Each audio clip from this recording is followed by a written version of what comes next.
Hello दोस्तों, स्वागत है आपका चैनल पर। तो दोस्तों, मुझे पता है कि 5 जनवरी से आपके मिड टर्म 2 शुरू हो रहे हैं और सबसे बड़ा टेंशन है basic electrical and electronics engineering का। सिलेबस बहुत विशाल है। जेयूटी का सिलेबस फॉलो हो रहा है, लेकिन टाइम कम है।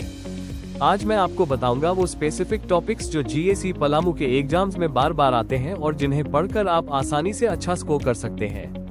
देखो यार, मिड टर्म 2 में आमतौर पर यूनिट 3 मैग्नेटिक सर्किट्स और ट्रांसफॉर्मर्स, यूनिट 4 सेमीकंडक्टर्स और यूनिट 5 डिजिटल सिस्टम्स का मेजर पोर्शन आता है। अगर आपके टीचर्स ने यूनिट 2 का कुछ पार्ट बोला है तो वो अलग बात है, पर हमारा पूरा फोकस इन 3 यूनिट्स पर रहेगा। सबसे पहले यूनिट 3 की बात करते हैं। ये यूनिट बहुत स्कोरिंग है अगर आप थ्योरी और डायग्राम्स पर ध्यान दें। महत्वपूर्ण टॉपिक्स बीएच कर्व और हिस्टेरिसिस लूप। भाई, ये टॉपिक छोड़ना मत। हिस्टेरिसिस लूप का डायग्राम और उस लूप एरिया का क्या मतलब है, यानी एनर्जी लॉस, यह एग्जाम में शॉर्ट नोट्स में आता है।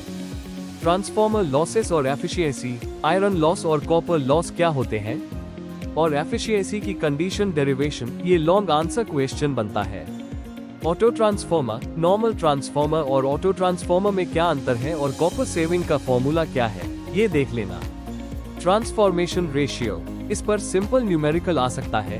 V2 V1 equals N2 N1 equals I1 I2। Pro tip, transformer का इक्विवेलेंट सर्किट डायग्राम जरूर प्रैक्टिस कर लेना।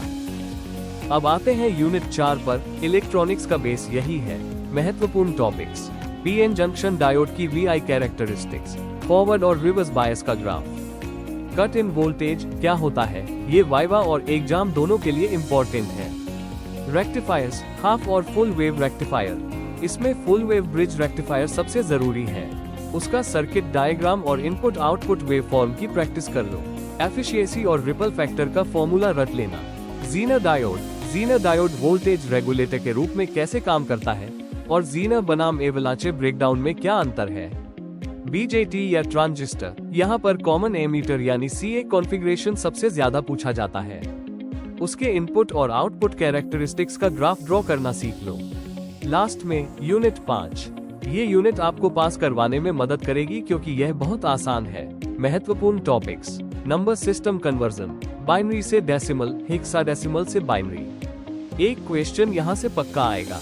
लॉजिक गेट्स, यूनिवर्सल गेट्स यानी नंद और नौ से बाकी गेट्स कैसे बनाते हैं, और ट्रुथ टेबल्स याद कर लो। बूलियन अलजेब्रा, डी मॉर्गन की प्रमेय का स्टेटमेंट और प्रूफ। ऑप एम्प, अगर टाइम मिले तो ऑप एम्प की आइडियल कैरेक्टरिस्टिक्स पढ़ लेना, जैसे infinite impedance, zero output resistance आदि। तो फाइनल स्ट्रेटजी सुनो जीएसी पलामू वालों। डायग्राम्स, इलेक्ट्रिकल में बिना डायग्राम के मार्क्स नहीं मिलते। पेंसिल से नीट डायग्राम्स बनाओ, खासकर रेक्टिफायर्स और ट्रांसफॉर्मर के लिए। डेरिवेशंस, ट्रांसफॉर्मर की एफिशिएंसी और रेक्टिफायर की एफिशिएंसी की डेरिवेशन देखकर जाना। न्यूमेरिकल्स, अगर न्यूमेरिकल्स से डर लगता है तो कम से कम फॉर्मूला लिखकर आना, सटीक मार्कन मिलती है। बस इतना कर लो, 5 जनवरी का एग्जाम आराम से निकल जाएगा। अगर वीडियो हेल्पफुल लगी हो तो लाइक करो और अपने जीएसी पलामू के क्लास ग्रुप में शेयर कर दो ताकि सबकी मदद हो सके। All the best for your mid terms. मिलते हैं नेक्स्ट वीडियो में।